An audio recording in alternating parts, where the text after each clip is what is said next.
Welcome back to another technical deep dive here in the debug zone. Today we're tackling a big question and breaking it down with insights from other users. Hopefully this clears up some misconceptions and helps you get the answer you need. So buckle up, stay a little curious, and let's jump right in.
And that's a wrap.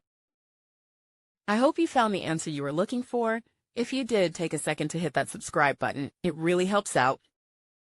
And let me know in the comments which solution worked best for you. See you next time in the debug zone.